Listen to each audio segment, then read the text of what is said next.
I'm Brent Leary. I'm Paul Greenberg. That was different. I'm trying to change it up. Okay, go a little slower, and that Well, works. I don't have a ton of options, really. This is interesting. So we are the CRM players, and the very first comment of the day does not go to our moment is Finn. It goes to somebody who says we love sarcasm. The hell is that? We haven't even said anything yet. Who loves sarcasm? Is that Bob Fagel? It could be Bob Fagel, or it could be soon to be host Esteban Kolsky, Yeah. because we Let us know know he who you loves are. Who loves sarcasm. sarcasm? But in the meantime, let's go to our moment of Sven. And Sven wrote a paragraph here. Well, this one's That's pretty Spanish. obvious what language it Yeah, is, but that's Spanish. let's say, hello, friends. I have a confession to make. Or I'm guessing on some of this. Um, I I speak with much respect, but nothing. Oh no, but something about a blueberry bagel. Um, I've had no. Oh, I think the summary of this is, even though he talks about blueberry bagels respectfully, he's never had one. I think he's never had one. And then he said, I think that last thing is, have you eaten it yourself, or have you chewed on one yourself? All right. Basically, I'm gonna something have like that. oh, But that's this is supposed to be the moment of Sven when he greets us in some weird language and we try to guess, and usually I'm wrong and you're right. Now Sven is like trying to turn this into the hour Sven with this paragraph he's written. Neither of us are fluent in Spanish. We need the like a full blooded trans. Oh, all right, here we go. We got the full blooded I got the gist of it right. we talked a lot about it, but I've never eaten a blueberry bagel before. I have never had this experience before. So hope we will do that. We will. And it won't only be you and me, Sven. Yeah. Oh, you think you can get Alan Trefler to do it on screen? I don't think No, so. I think Sven will be joined by another person on this call. Oh, that's what this is about. The person you're talking No, about. this is Finn brought this up and put it Yeah, up. but somehow it dovetails into whatever this thing is I'm going to see from you. Well, we shall see. We shall see. But in the meantime, I did Did you? mention that we are the CRM players, but officially, we are the CRM players, Bring, and we've been bring bringing the as since 2000. right, and no disrespect to Arizona. Yeah. Yeah. You want to explain why we're both chuckling at this one? Yeah, so well, actually, you could just sort of, if you have it, you can tee it up. You can just play the part. I should have done that, but I didn't. All right, it's all right. I'll explain it. So when we did that incredible variant intro, the guy from Sardis, the event company who actually did it, did that huge logo for us on the screen, said he introduced us as CRM players Brent Leary and Paul Greenberg, bringing the as, and he just said bringing the as, And we had never which heard anybody say that before. no, but at least we didn't misspell it with 3 letters. uh, or even the additional Z could be weird, Right, add a we Z. got it right. Now we just have to overcome the good citizens of Arizona when they complain. Yeah, well, they're good citizens, so they shouldn't complain. Um, all right, yeah, but before we do have a guest, and yeah, Christy, your guest. Uh-oh. Uh oh, What happened I to don't know. Paul? It just hold on. I just said my camera was unplugged. Yeah, you kind of went unplugged there. Yeah, I don't know why. I'm gonna have to probably see if. Wow, that is bizarre. Well, while you're fixing that, people are asking what the as is. And quite honestly, that was our first question too when we first heard it on the stage at the Bellagio. Wow, Paul just completely disappeared. So I'll just keep on talking randomly until I see him come back. All right. So we had never heard of bringing the as. That was not our thing. It was actually one of the guys, one of the audio video guys at the Bellagio, this company Sardis, unprompted, but we're so glad he did this. he did a voiceover for when we walked on the stage.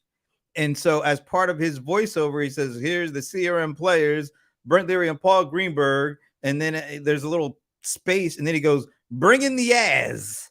And as we were walking on the stage, we were like, "What the hell is this dude talking about? We're not bringing no that." Um, but of course, he was talking about just the AZ, because we did bring the AZ on Playaz, because usually it's players. So we did bring the AZ in that regard. But yeah, it is what it is. And right now, what it is me trying to tap dance until Paul comes back. Hopefully, he'll be back. I'm keeping an eye on him. I can see in the green room. But we are going to have a really cool show because about halfway through, we are bringing on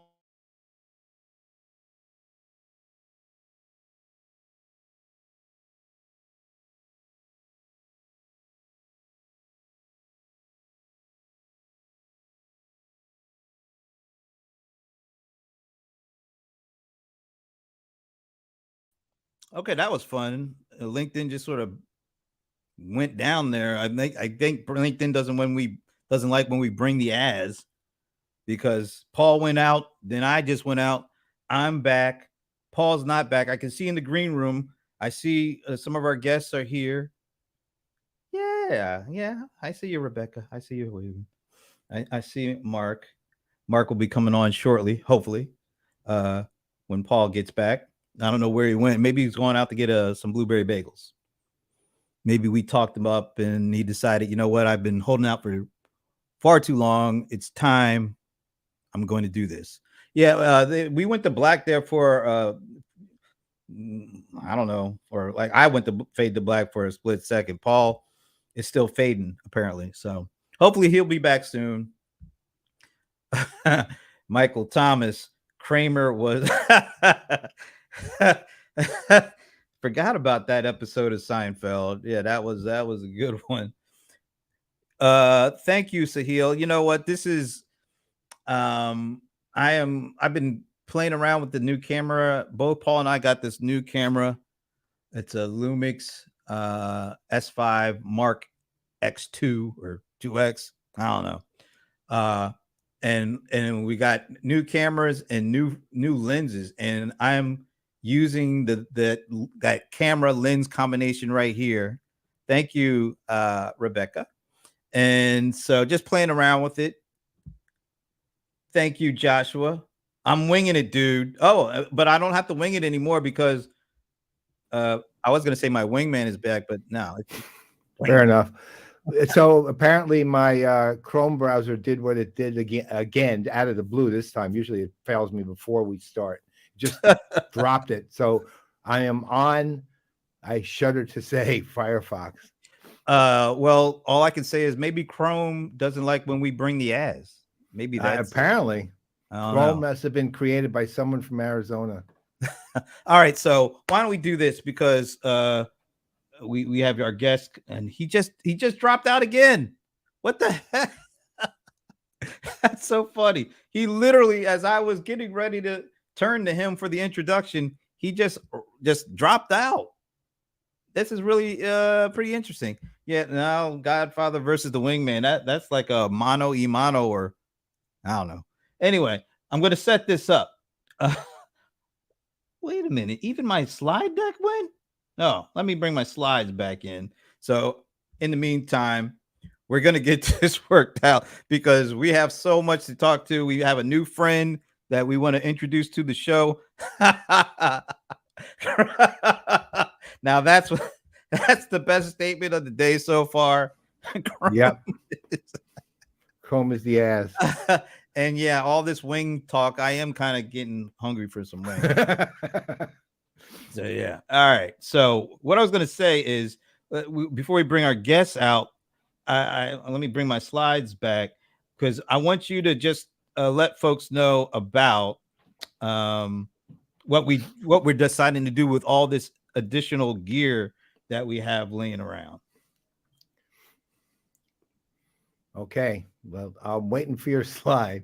Oh, you can go ahead and start talking. Oh, okay. So as most of you don't know yet, Brent and I have a show called Up from the Rabbit Hole, and it's basically a gear show. It's so far it's been about once a month, Fridays at 3 p.m. ET, and we've gone over things like studio setup, basic gear, portable setup, things like that. Well, the thing that we realized in the course of all of those setups is we have a lot of gear we don't use anymore, but it's really good gear. We have cameras, we have mics, we have lights, we have tripods, we have lenses, not so many. We have pretty much. I have 5 gimbals, and most of you probably think that's a department store that went out of business in New York, right? We have extra field recorders. I mean, we have a lot of gear, thousands and thousands of dollars worth of gear that's either outmoded, didn't work for what we want, has been replaced by something better, etc. So we decided, well, lots of people could use this gear, and we're talking about some serious stuff here. So we're going to give it away. And here's the trick. You have to watch the show. You have to watch to the end.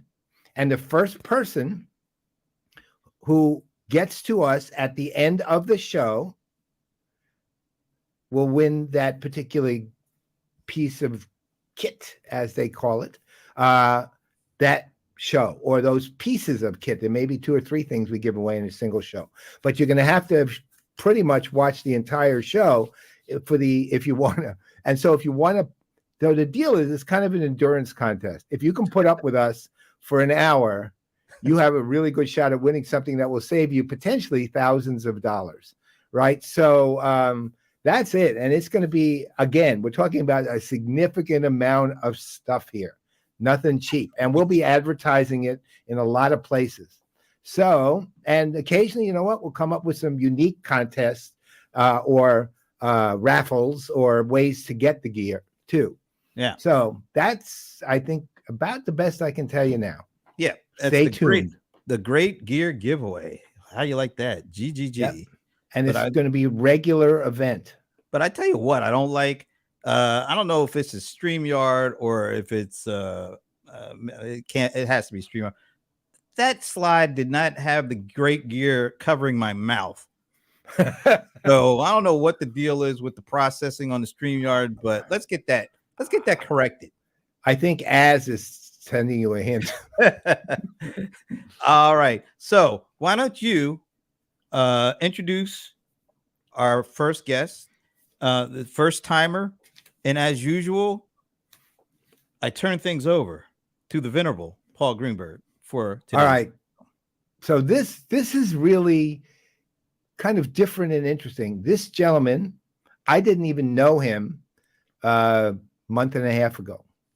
And yet Brent and I both met Mark Stiving at Pros, where we found that he's a preeminent expert in pricing. He's an industry analyst. He's a thought leader. And he's a really good guy, and he does some cool things too. So he gives me his card, and it's literally a card from a deck with some stuff with a quote and him on it. And then I was so impressed with it that he actually gave me the deck. Now, I actually went through the deck, and it was almost ironic, but I pulled the card that had the best quote to me. All right, and it was. I hate to say it, but it was, I don't know if you can read this, but it's the Joker, right? And the quote on the Joker says, every person makes every decision in their own self-interest. Again, doesn't mean selfish. In their own self-interest, that includes buyers. Is that the Commonwealth of self-interest? Or? Well, I didn't want to.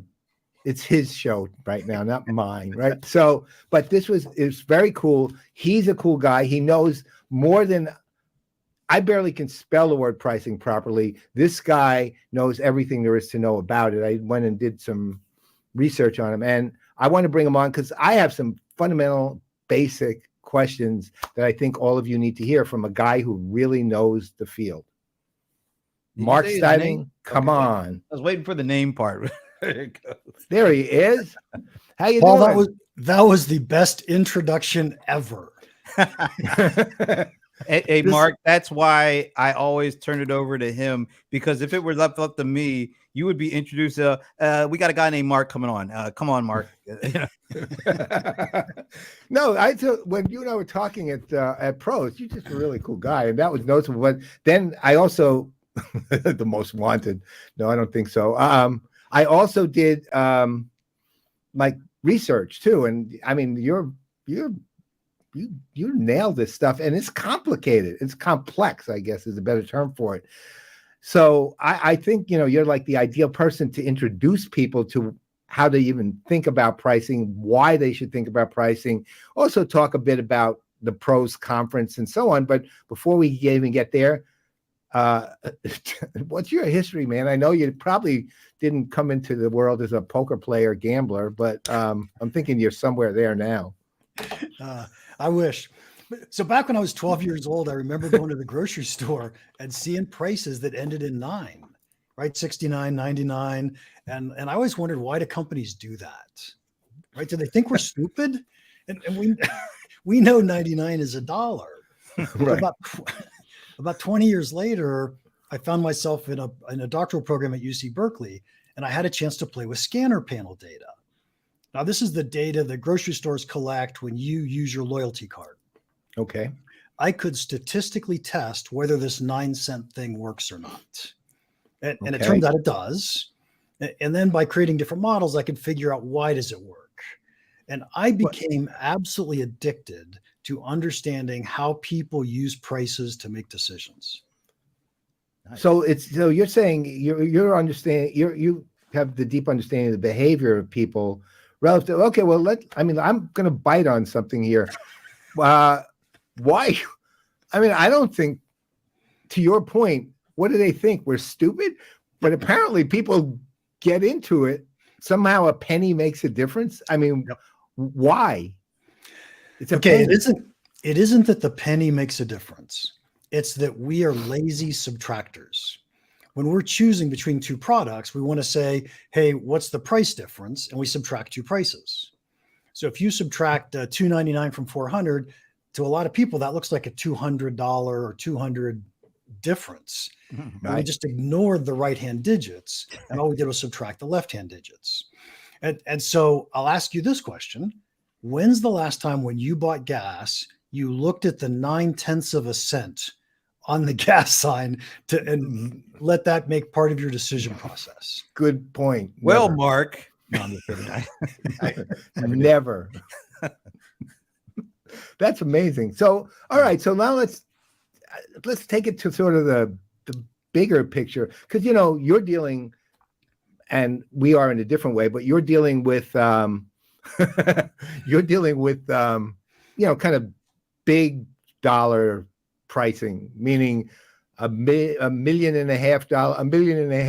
No, I'm sorry, $1,499,499.99 deals. Right.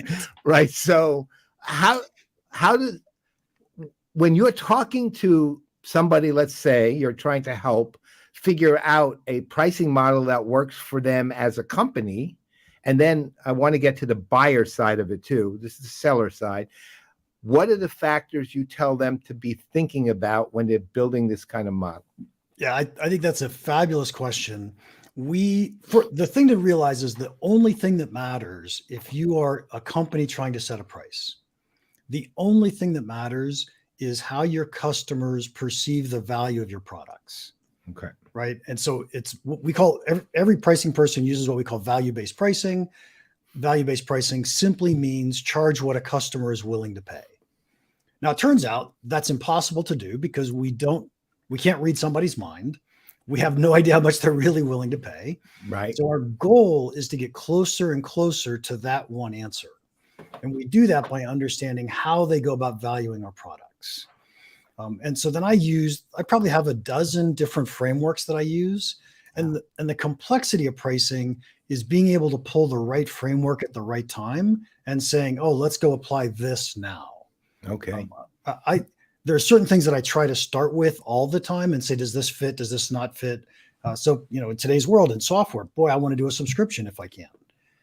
But there are some times where it doesn't work, but boy, we almost always want to try one. Yeah. Okay. So I've been listening in on a number of these earnings calls lately, and everybody's talking about inflation and all that kind of stuff. And all these folks are making like hella earnings. They're all like beating their estimates. And one of the things they're pointing out is how they have more power over their pricing right now. Why the hell is that? I mean, it's not like inflation is already driving things up, but apparently they're able to capitalize on the inflationary environment right now over, folks who are strapped for cash. Why are companies able to leverage, these tools in a time like now, and they're actually able to drive their prices beyond using inflation as an excuse? Yeah. So volatility in a marketplace is often a good opportunity for people to make more money. Now, all consumers out there are about to hate me, and I apologize for this. Are you about to bring the as up? I'm going to bring the as, and but when I always teach, costs don't matter to pricing, right? What matters to pricing is a customer's willingness to pay. Now, what ends up happening is as costs go up, as inflation happens, customers understand that we need to raise our prices. Our customers, by the way, think costs drive pricing. We just know that's not the case. And so if we're in an inflationary situation, it is one of the best excuses to say, I need to raise my price now. And so I teach companies, what's the formula look like for how you're going to raise your price? Some companies, I would say the best companies, are leading inflation. So they're way ahead of it and saying, hey, I'm raising my prices faster than my costs are going up. There are a lot of companies out there that are lagging inflation. And these are companies who they're struggling. They're afraid to raise their prices. They think their customers are going to get upset with them. And you'll find that their earnings are nowhere near where they should be because they've allowed their costs to get out of control. So you have companies that are, let's say, not doing the best they can. On the other hand, you have consumers who are looking for the best price they can get. And to your point, they'll pay for what they think is the price they're willing to spend, regardless of the cost of the product. But so in the B2C environment, you're buying some sort of commodity and it costs you a certain amount, and you either like the price or you think it's too pricey, one or the other. It's fairly simple, but well, I mean, imagine it's more complicated than making it, but nonetheless, in the B2B environment, negotiation, because it's a company trying to figure out, okay, I really, really like what these companies are doing. This company is doing, but I've got my CFO is on my case to control the costs. At the same time, I really like what I'm doing. I'd be willing, if without the CFO, to pay $20 million for this, but with the CFO is trying to keep me to 17. How do you deal with that gap? How do you deal with that kind of conundrum that the B2B buyers are in, and the sellers for that matter, to try to overcome and resolve that? What do you advise people on dealing with those things? Yeah, so without a doubt, B2B sales is way more complicated than B2C sales. Yeah. But on the other hand, B2B sales has a huge advantage over B2C. In B2C sales, if I were to ask you, how much do you value this shirt? You don't really know the answer to that question. It's kind of like, well, maybe it's $20, maybe it's $50, who knows? In B2B, if I can show you how much more profit you're going to make, you're willing to pay me a percentage of that profit. And so I've now got a number that says, here's how much you actually value this thing I'm about to sell you. And by the way, companies only buy things if they think it's going to make them more profit. Right. So that's the easy part of B2B sales. Now, the complicated part is in the negotiations. And it really depends on what the sale looks like. What you described, Paul, is a lot like I'm going to sell a piece of capital equipment, or I'm going to sell a very expensive piece of software to a company. And what usually happens in those situations is there's a committee of people that are making a decision to say, what do we want to go buy? And then they make the decision, hey, we're going to go buy this one. They take it to procurement. And now procurement beats the crap out of the salesperson to say, no, you got to pay me a lot less than that, or you got to charge a lot less than that, or else we're not going to buy it. And so it's really understanding all of the different nuances of what's going on, who has power, where's the value. My favorite, honest to goodness story, back when I had a real job, I helped a company choose a multi-million-dollar software package. Okay. And I went into procurement and I said, this is what we're going to go buy. And they invited in the vendor, and I'm sitting in the room when the vendor was there for the first time. And I heard procurement say the words, we're looking at 3 other competitors and yours is the most expensive. You have to lower your price a lot if you expect to win this deal. I know for a fact that was not a true statement, right? Because we were buying that vendor's product. Wow. And so that's what happens. Well, it's pretty good. They're straight out lie to get to get an edge. Nice people. Hey, I've learned a lot on this one, particularly that we can blame Mark for all the inflationary price pressure that apparently is going on and is crippling the consumer. But companies apparently are living pretty large at the moment. So all right. So now we meet at, the 3 of us meet at Pros, and Pros, the company, I've had a very long association with them, just adore, really. Actually, we'll talk more about this later, and wanted to see if you want to stick around afterwards. We're doing an analyst panel on halfway through event season. What's your impressions, right? Kind of thing. But it's up to you. If you don't want to, certainly don't have to. But Liz Miller is going to be on, who you probably met at Pros also. Rebecca Wettemann and Don Fluckinger are going to all be on. So, and they're all in the green room. President accounted for. Hi, everybody. So if you'd like to stay and be part of that, you're welcome to. If you can't, I know time is time, but I'm happy to stay, but I'll have to say that you guys know more about those software packages than I do, by far. Oh, well, don't worry about it, because we're not really going to be talking about No, Brent and I do this is our time to just be co-hosts and listen to them talk, right? But wait a minute, before we extend an invitation, we do have to ask a certain question. Wait. Okay, one more last thing though. All right.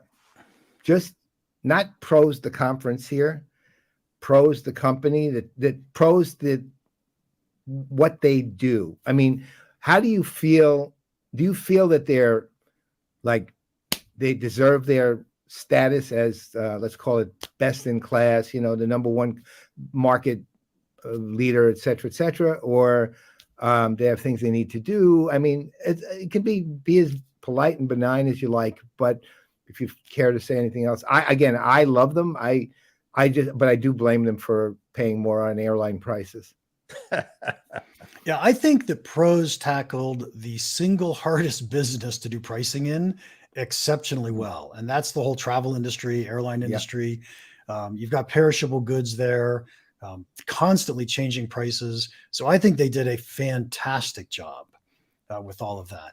And then when you take that same technology and apply the concept. So let me step back and say, what's the number one concept they're applying? And I'll tell you, it's price segmentation. Okay. It's how do we charge different customers different prices based on the situation, the willingness to pay, and how much supply we have. We don't want empty seats. So really hard problem. And they did a fantastic job with that. So and as soon as you say price segmentation, and now I go talk to a B2B world where I've got a whole bunch of different potential buyers out there, it's the exact same story. Different buyers are willing to pay different amounts. Can I figure out what that looks like and how I can charge that? And so I'm a huge fan of Pros from what they've done in that respect. And I'm assuming all the airlines that are Pros customers this weekend are probably feeling pretty good about their Pros investment too. You all know what's going on right now with the airlines. Oh, That's what I'm. All right. All right. So before we, this has been a great conversation, and it's really been fun and interesting. But depending on the way you answer this next question, we may never speak to you again, and we definitely will not have you on the panel. By the way, where are you based? Before I ask that question, I live in Reno, Nevada. okay, I'm feeling a little bit better about this now. Okay. Do you have a favorite NFL team? I rarely watch the NFL, but I'll choose one because I happen to know what the wrong answer is. Okay. I lived in the Bay Area and loved the Niners for quite a while. All right, Okay. that's Perfect answer. I'm a Rams fan, but that doesn't. I'm not upset about that. There's only one. Matter of fact, you notice I'm rocking a brand new like Rams hat for the 4th of July. Whoa! No, I didn't see that that. deal? That's pretty amazing. I Most literally got that. patriotic Rams hat in history. Hey, be careful of how you say that P word. Oh, that's right. Let's say the most promising. Nah, I can't come up with another word. Just say There's it's nice. nothing I can do. All right. Nothing I can do with this one. So Mark, thanks. And if you want to stick around, please, because I don't know how many conferences you go to, but we know you went to at least one, and we love to kind of get your feedback amongst all the other folks that we're going to have on. So why don't we do this? I'm going to just for a minute drop you back into the green room so we can set everything up here. So hold on. All right. So we're about halfway through the year. Pretty much the spring conference season pretty much over, right? I mean, there's not a whole lot going on in July and August, right? Not conference one? No, not really. I mean, probably I'm guessing some analyst summit type things here and there, maybe, but not really. Yeah. So we thought it would be a great time since I think I've been to about 6 or 7. You've been to about what, 5 or 6? 5 or 6, yeah. Yeah, and there are so many events are back. Conference events are definitely back in full force. And so since we made it halfway through the year, we thought it'd be interesting to bring what we like to do is assemble the crew from time to time and to just throw it open and have at it on a subject. So we thought now that we're past the half-year mark, or pretty much so, let's see what people think about the first half of the year with respect to events. So to set it up, because he couldn't join us, we wanted to get a take from the Brohammer because, Yeah. the Brohammer, he is who he is. So we asked, matter of fact, let me do this. There he is. There's that picture again. I love that. That's literally creeped, but you've creeped out every soul on this planet every time they see it. That's all right. I love that picture. That way, that was not generated by ChatGPT or any generative AI. That was generated by Brent. That's me. All right, so let's go. He sent us a little clip giving us his thoughts on the first half of the conference season. So this is the Brohammer, and this is the Brohammer Speaks exclusively on CRM Play. And season. Getting events right is hard. Transformation matters. That's hard too. And that's a wrap, guys. Just kidding. Vendors, why are attendees at your shows? No, they're not there to talk over DJs in the hallways. Sorry about that, Brent Leary. They're there for peer-to-peer knowledge sharing. They want to bring know-how back to their teams.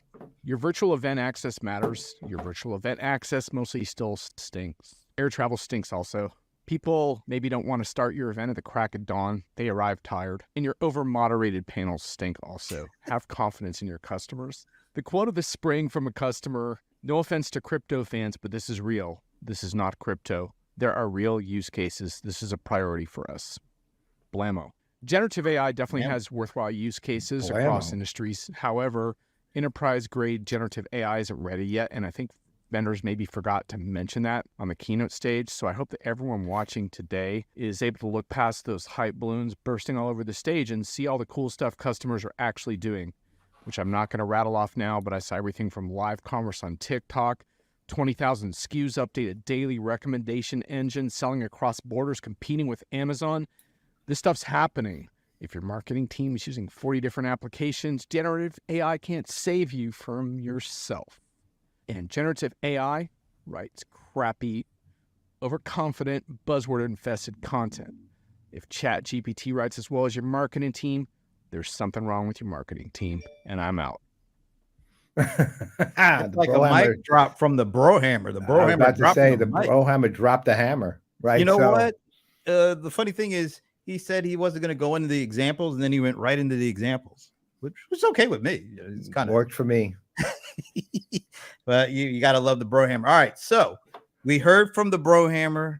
Now we assemble the crew. We don't have a lot of time for big introductions because everybody knows. Well, you know what? Let's just bring them all on. All right, so we do a little cavalcade. We will bring back Mark.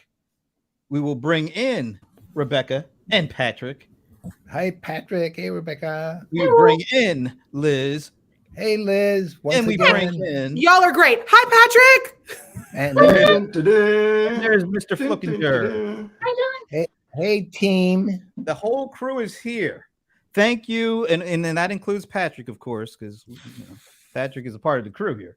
All right. Right. So before we jump in, guess what, folks? Yes. Surprise. We have to do something. Yeah, I know what Is it give all of us nicknames that have the word hammer in it? Because I'm haunted by the whole Brohammer thing. I don't. You want to have a nickname? With the word hammer? No. I really don't. I just was wondering if that was going to happen. No. I mean, give us time. That was for him. That fits him perfectly.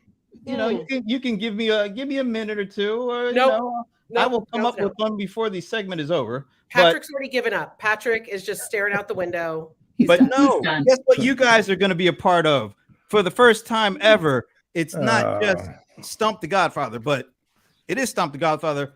Here it is. And now it's time for Stump the Godfather with the venerable Paul Greenberg. Brought to you by Microsoft Dynamics 365 Copilot. All right. So for the first time, we're actually going to have a group Stump the Godfather. Oh, how about that? I don't have to answer. No, you are definitely going to answer. You're going to answer. And by the way, thanks to Microsoft 365, Dynamics 365 Copilot for sponsoring Stump the Godfather. So this is cool because all of you get an opportunity to fail or float alongside the Godfather with this question. So this literally came into my inbox about 2 hours ago. This company, this outfit, digitaladoption.com, which I had never heard from before, but hey, I like the question. I like the stat, so we're going with it. They did a report. They looked at Google Trends data, and I don't know what Ahrefs is, but it sounds interesting, so we'll go with it. So they took all this data and they found out that Google searches for ChatGPT have overtaken McDonald's in the US for searches, monthly searches, jumping to blank a month. Your question is, how many monthly searches are people doing in Google for ChatGPT? That term, ChatGPT. And I'll give you a hint, although StreamYard is really screwing with me because I see. That shouldn't be like that, because I was trying to let you know that McDonald's has 4.3 million monthly searches for that, and ChatGPT overtook it. So there's a hint there. There's at least more than 4.3 million searches going on for ChatGPT. So everybody, you have to give me a guess to find out what that number is for ChatGPT. I will tell you one thing. I am so sad for the country that there are 4.3 million searches for McDonald's. Right. So it's just like bodes really, really, really badly for this country. Who wants to throw out the first guess? 7.5 million. I'll do the last guess since I'll leave everybody else. Let everybody else do it. All right. So Don is in for 7.5 million. And anybody with comments in the comments section, throw a guess in there. We'll read it out. Liz, you look like you had a number in mind. I'm going with 5.9. 5.9. So Don is 7.5. Liz is 5.9.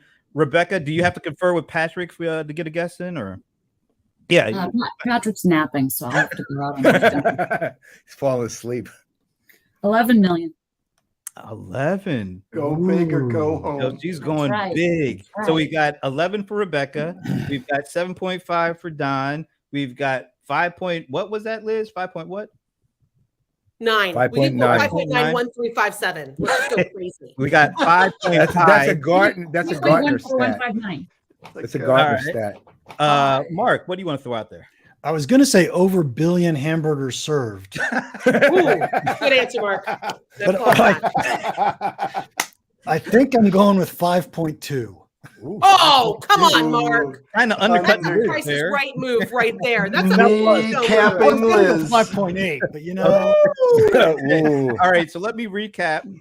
We got Don at 7.5. We've got Liz at 5.9. We've got Rebecca at 11. We've got Mark at 5.2. And I'm amazed that I actually remembered all those. So I'm feeling pretty good about myself right now. Now it all comes down to The Godfather. Come on, PG. 6.3. 6.3. 6.3. All right, let me just throw LinkedIn. I think that's Esteban. That's 10 million for Esteban. Sven has 8 million. Okay. Another LinkedIn with 6.2. They're just piggybacking on you there. Josh is going all in with 12.5. Eric is at 4.4. Another one with 6 plus. And Michael Thomas, 10 million. McRib. No, McRib. McRib searches. Right. I mean, That's a Why good wouldn't they be? sandwich. Got a point. why wouldn't they be? Well, all right. So are we ready for the actual answer here? I think Let's go so. for it. All right. So the actual answer is. Damn, that did not come in good, but it's The suspense is killing me, Brent. It's 7.1. 7.1. Yeah. ooh. There it is. There's a better look at it. 7.1. And this is the funny thing. The way that they worded this, they made you think that McDonald's was second. It's not even close. McDonald's is 10th. only 10th. 10th. Costco. Wow. Costco is more than it. Maps, MLB. I like that Maps in general is just kicking everybody's butt.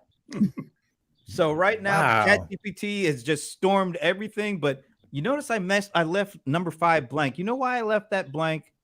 And this is for the venerable Paul Greenberg. Because guess what? Number 5. Blueberry bagels, number 5. No. CRM Playaz. Oh, that would be good. No, it is the New Oh, York Yankees. Oh, Number 5. Look at how many is that, and how many of those searches are you, Paul? like 5 Well, you, million. you remember my Yeah. you remember my guess was 6.3. I just added 800,000 over my actual searches for the Yankees. All right. So thank you once again. That is Stump the Godfather. That was fun. It was a The analyst. Yankees are edition. 5th. That's awesome. I don't even care about the rest. The Yankees were 5th. Holy cow. All right. Now that we've had some fun, and thanks to Microsoft for making that possible, it's always cool being sponsored by AI, you know? All right. So, folks, halfway through the year, we're done for the most part with the spring conference season. Thank God. Thank God, for real.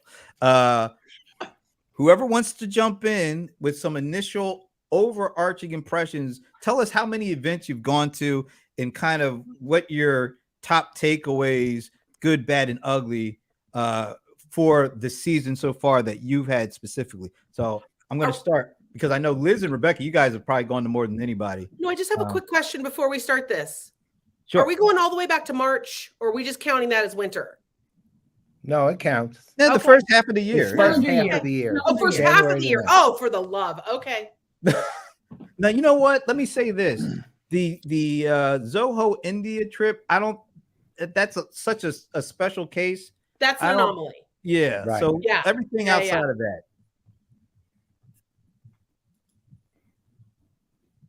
Okay. I'm counting. Oh, she's counting up how many events she's been to. Yeah, she's probably at 30.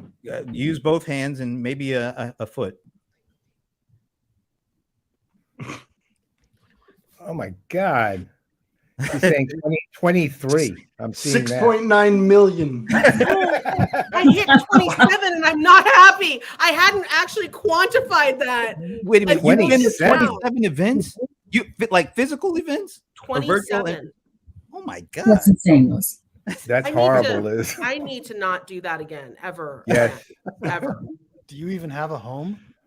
Well, it's called the Admirals Club. I pay a nice healthy rent there. It's a All right, So- so give us your overarching impressions of the full season as you saw it. okay, so first half, I mean, I think we can all agree, like everyone wants to host events again because, they can. But the interesting thing I saw was there's a different energy in all of these rooms than there was, say, second half of last year.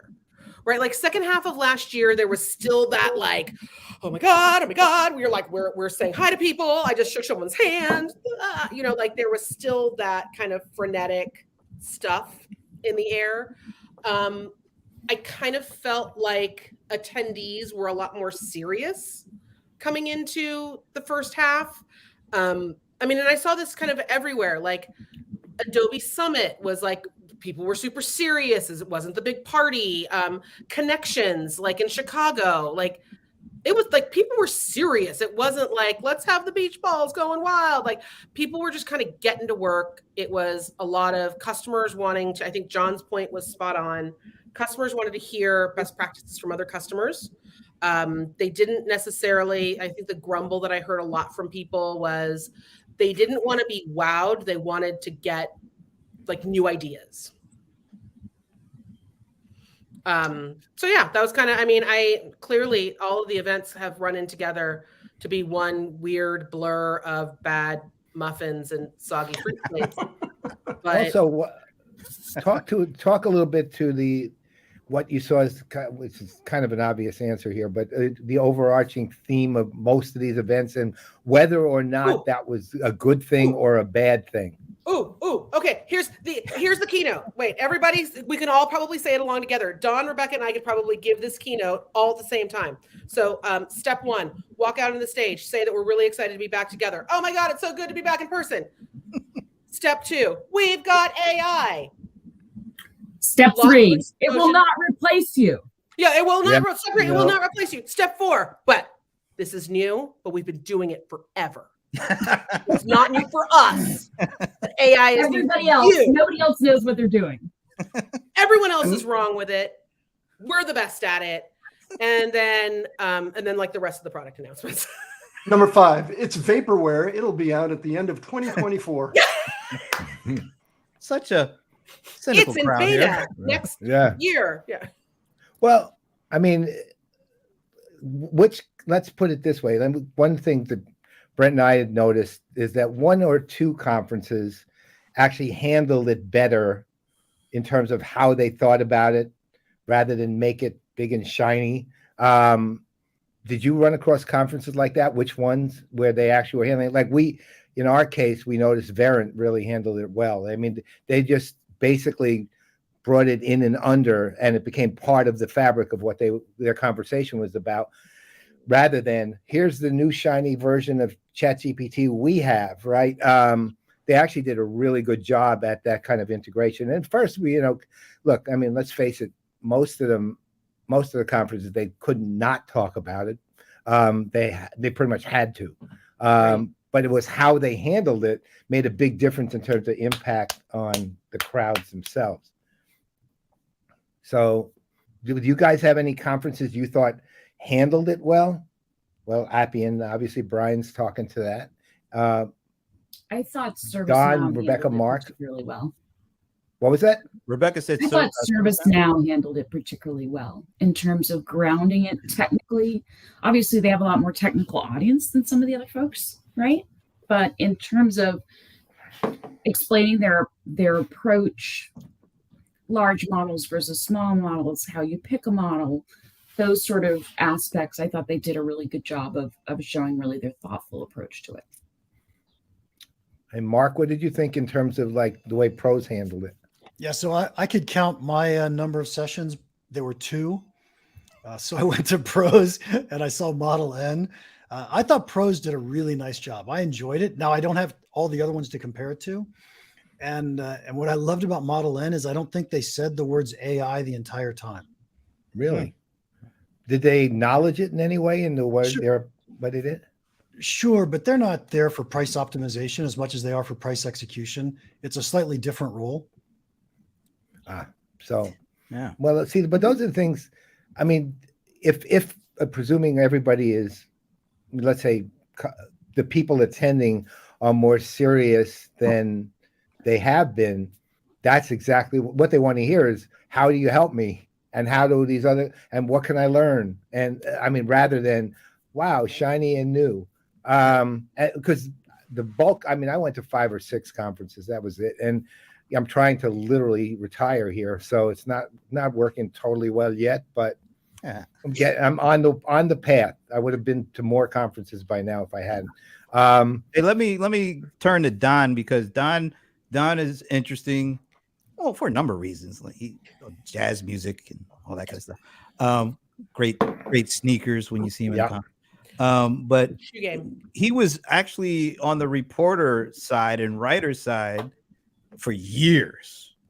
I mean, years, like decades, right, Don? I mean, you were a long time, man. You know, and now I covered So Acrobat old, Don. 1.0. I covered Acrobat 1.0. Adobe Exchange and Distiller. That's how old I am. But now recently, you have, as we like to say, turned to the dark side and gone on the analyst side of the house. And you were recently, because I saw you at Connections not too long ago. I think that, if not the first, one of your first kind of ones of the year. So give us your impression of what you saw at Connections and kind of good, bad, ugly, whatever.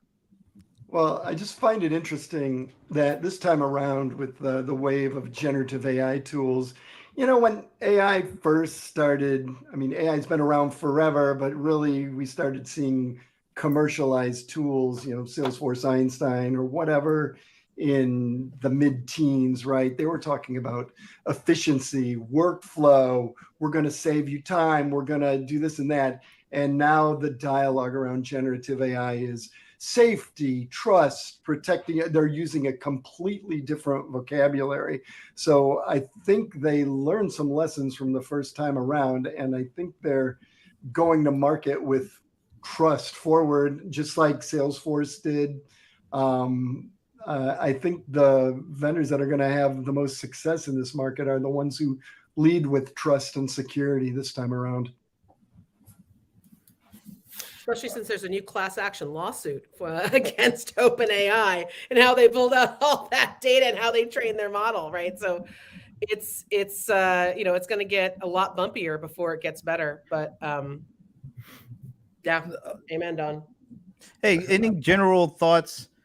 I know Paul and I, you know, when we were attending a couple of them, I don't really need to call them out specifically, but did any of you get the feeling that even though we're in 2023 and a lot had happened virtually with conferences between then 2019 and 2023, that it felt like when we went back to these physical events for the first time in 4 years, it almost felt like the vendors just dusted off the 2019 playbook for events and put it into play without making many significant changes at all to the format and to the way that I do not they agree did it. with you, Brent Larry. I do not agree with you. I think you're being generous and kind to say that they dusted off the 2019 playbook. So no, I don't agree with you. I think that they went to the way back machine and was like, hey, this is what's this book that says 2010? It looks fun. Wow.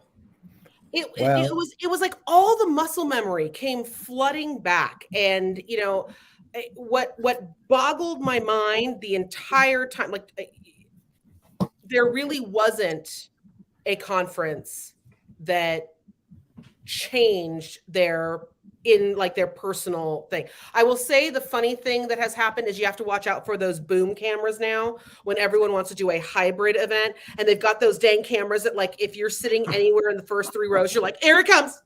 Right. I'm about to get the CEO. It's that weird dive bomb. I think Tim Crawford and I posted pictures of it at a conference we were at together, because it was literally like over our heads for a good 5 minutes of a conference.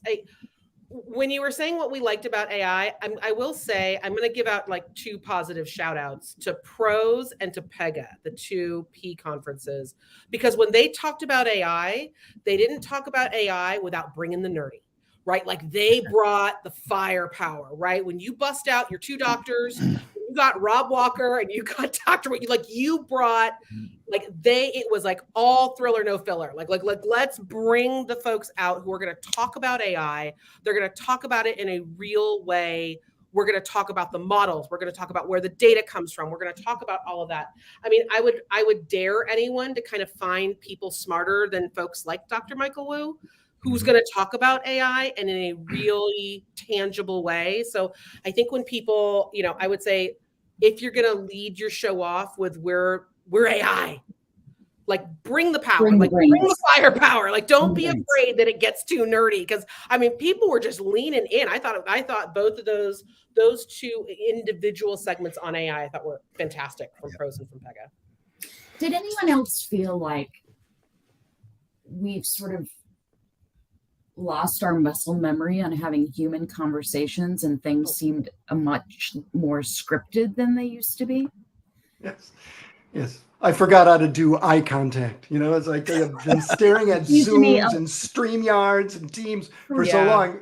Being in a room with somebody.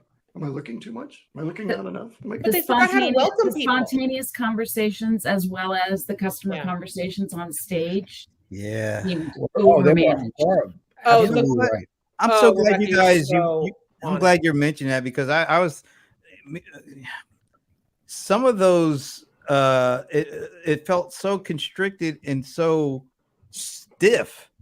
And I know John mentioned it, the Brohammer mentioned it, and it feels like maybe there's also this lack of trust in the customers being able to tell their own stories, or at least give them the proper framework to do that, as opposed to, it felt very constrictive. Not all of the conferences, but some of them. I thought Salesforce did a really good job in, they actually infused or integrated video stories of their customers into Connections.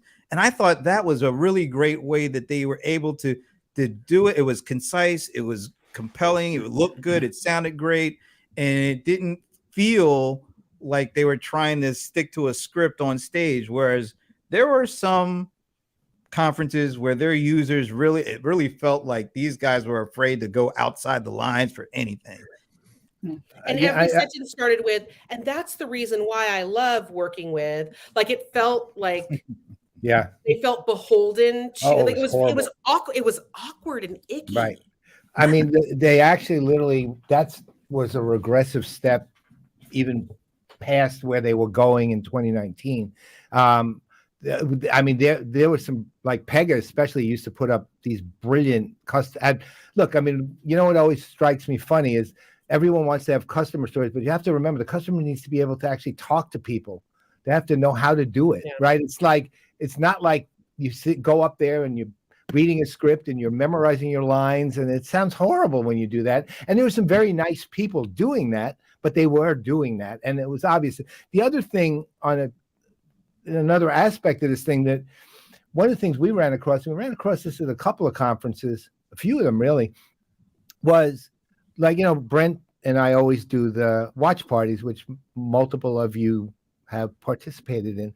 And we do them ad hoc. I mean, we don't plan them. They're not part of an engagement we might have. We just set down our equipment and we tie into the stream so that we can do Mystery Science Theater 3000 on the keynote, right? And they're very effective. And we, you guys, Liz and Rebecca have been on them, and Mark and Don, if you're ever at the conference we're at, you're invited. We even had the chief metaverse officer of PwC on one of them. But here was the problem. We couldn't do some watch parties because they weren't live streaming weren't live streaming the keynote. And their reason was, well, we were aimed at butts and seats. There's not even a relationship in that statement, right? Yeah. And then not live streaming has nothing to do with getting more people there. It won't do it, right? Yeah. I mean, it's just like they're bifurcating the event again, and to me, I'll put it this way. Less politely, I'll call it a disaster. More politely, I'll call it a lost opportunity. Did you guys run across that? I think even pros didn't live stream either, did they? They didn't live stream it. No, pros didn't live stream. Salesforce did. Connections was live streamed. Yeah. Adobe Summit was live streamed. Yeah. Pega wasn't. Was live streamed. Pega wasn't. No, Pega was. Oh, it was. That's right. Yeah, right. we did do it. Yeah. Verint wasn't. Verint wasn't. I Right. think that people have. So I think to Rebecca's point, because I think it's so important. I think that yes, people have forgotten how to have those conversations, and people have forgotten like literally how to behave. But I also think that people have forgotten how to welcome an audience and bring people in to where everyone feels, whether they're at home or whether they're sitting in the very back row of a building or if they're sitting in the very front row, where Dawn and I like to sit, where, do you feel welcome? Do you feel like you've been welcomed into that? Are you, is there that, is there the MC that is having a conversation with the audience before the keynote starts? It's that like, we're going to play really loud music and remind you of all of our great things on a screen, and then we're just going to get started. Like it's this weird hybrid moment of we're going to start everything as if we're starting a webinar, but then we're going to expect everyone to be in person. Like we're not quite reimagining. Even to the most basic things, like we're going to corral you into a particular area to sit. Yeah. Like, Oh, we're yeah. not rethinking it. No. But I mean,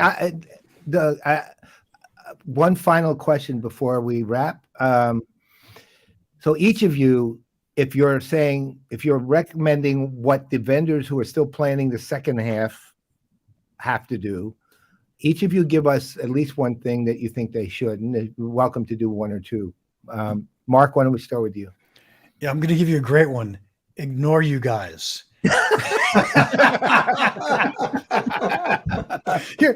Here's the problem as I see it. You've got meeting planners who haven't done their job for 3 years, and you're expecting them to come back out and be in the top of their game. And right now they're getting their feet wet and trying to figure out, how does this stuff work anymore? So I have no qualms about anything I saw. I was thrilled to be in big meetings. Well, we mentioned, not on this one, but we've mentioned even yesterday during the happy hour, do we give them a pass for this year? Yeah. Because this is the first year in 4 years they're coming back. Some people were like, yeah. And some people were like, no. I mean, give them something of a pass, but at the same time, there's some basic things they're just not doing. And when they're basic, they're basic. I don't care how rusty they are, man. The reality is, how would I put it? Even a rusty knife can cut things. Right. So I just wouldn't eat what it cut. Right. So they need to do the basic stuff again, and they should nail from the beginning. Other things, to Mark your point, you're right. I mean, they're having to not just, let's say this, they shouldn't have to relearn something, but there is a lot to learn. Okay. And I'll leave it at that.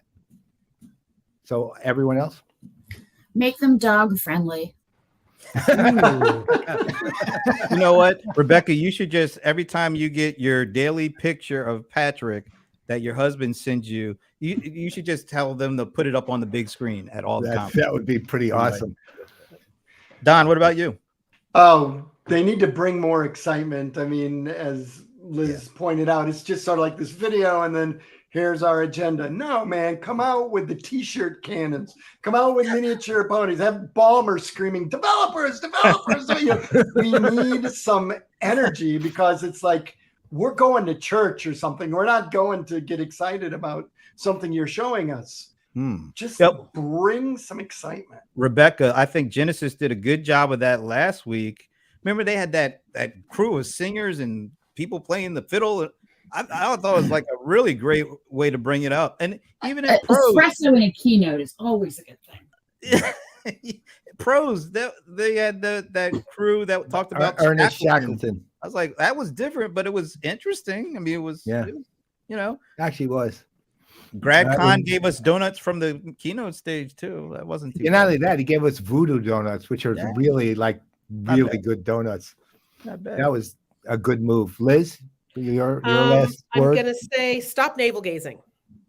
Like, I get that it might be your first time back to something. It might be your first time back to a stage.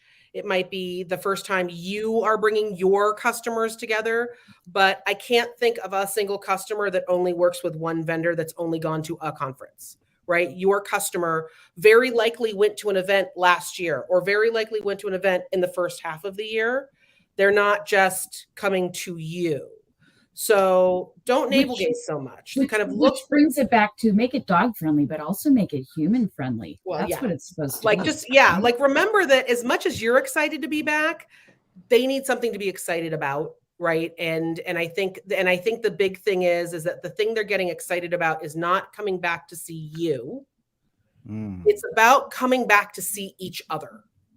And so that means have great customer stories, have them be unfiltered. There is a reason why at any Salesforce event, people love seeing the golden hoodie, like I bequest the golden hoodie upon you, because everyone's excited about it. And it's a fun, happy moment. And it usually comes with a really great story too. Like the person, that gets the hoodie, you get to hear the story of all the things that they overcome and what it means. And that stuff it's great. And it overcomes. And you know what? A lot of times the nice thing that Salesforce does, and we can joke about a lot of things that Salesforce does with inflatable dolls and all the sort of things, but the nice thing is that in every single one of those stories, they don't take out the struggle, right? They don't take out when that trailblazer says, like, I had to compete against all these other people, or there was so much that I could have learned, but there were other people that helped me. Like, let that honesty from each other come through and make it more about them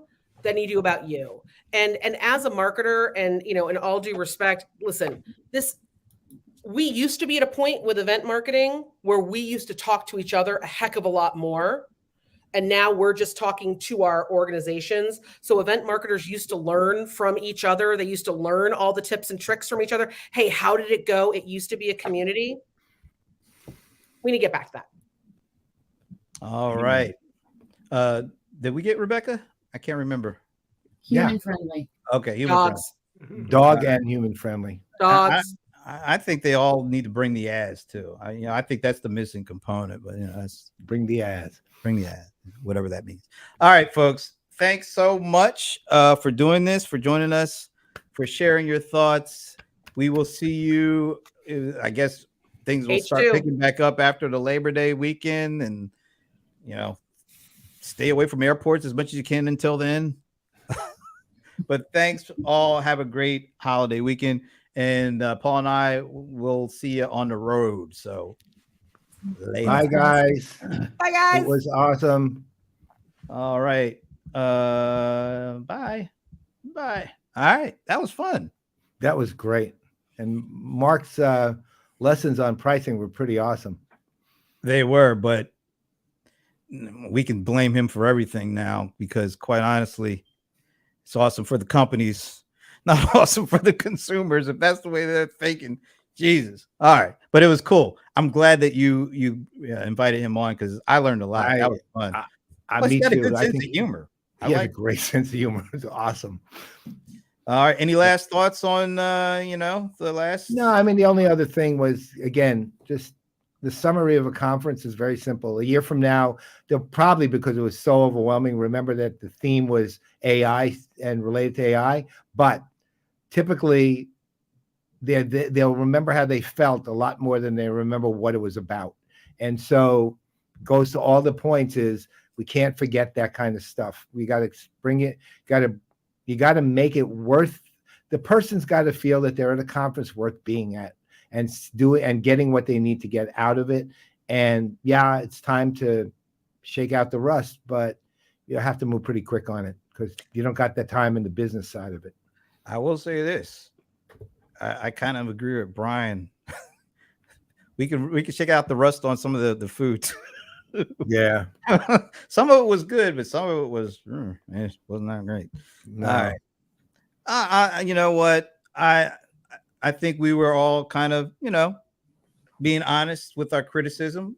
I think I hope to see maybe some advancements after, Labor Day. Maybe things are, like you said, people or companies are just starting to, get back and wanted to at least pull off an event. Maybe they get a little bit better after Labor Day. We'll see. Amen. And on that note, we are the CRM Players. I am Brent Leary. I'm Paul Greenberg. And this is, of course, Minnie. And we will see you next Thursday. Have a happy 4th of July, and we'll talk to you after that. Au revoir.